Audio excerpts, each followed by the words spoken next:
ve bu gecede ilk sahurumuza kalkacağız. Yarın da Ramazan-ı Şerif'in ilk orucunu inşallah tutacağız.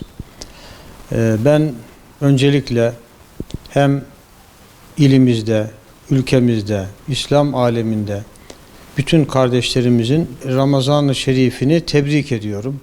Hayırlara vesile olmasını Cenab-ı Hak'tan niyaz ediyorum.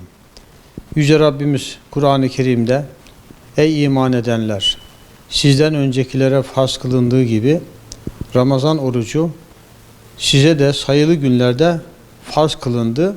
Umulur ki takva sahibi olursunuz, bilinçli kul olursunuz buyuruyor. Ramazan-ı Şerif'in en büyük meyvesi oruçtur. Ramazan orucudur. Peygamber Efendimiz sallallahu aleyhi ve sellem Ramazan orucunu tutanların kıyamet günü cennete Reyyan kapısından, özel bir kapıdan gireceklerini ifade etmektedir. Bu da bize Ramazan-ı Şerif'te tutulan orucun çok önemli olduğunu ifade etmektedir. Onun için Müslüman kardeşlerimize tavsiyemiz, meşru bir mazeretleri yoksa, doktorların, güvenilir doktorların oruç tutmalarına engel, bir mani olduğunu ifade etmeleri dışındaki bir sebeple oruçlarını tutmamazlık yapmasınlar. Ayı Kur'an ayıdır.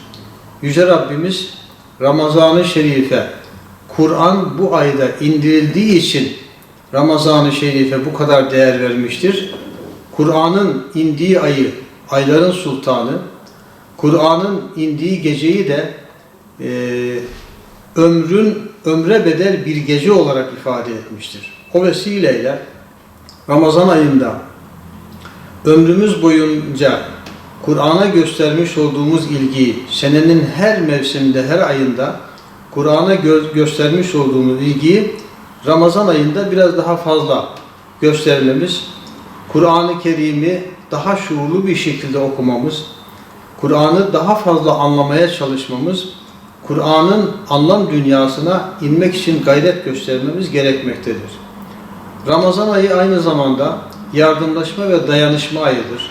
Bu ay münasebetiyle fakirleri, ihtiyaç sahiplerini, tanıdığımız durumu müsait olmayan kardeşlerimizi fitrelerimizle, zekatımızla, hayır ve hasenatımızla daha fazla görüp gözetmemiz gerekiyor. Tabii biz Türkiye'de, ülkemizde, Mardin'imizde huzurlu bir şekilde Ramazan-ı Şerif'i inşallah idrak edeceğiz.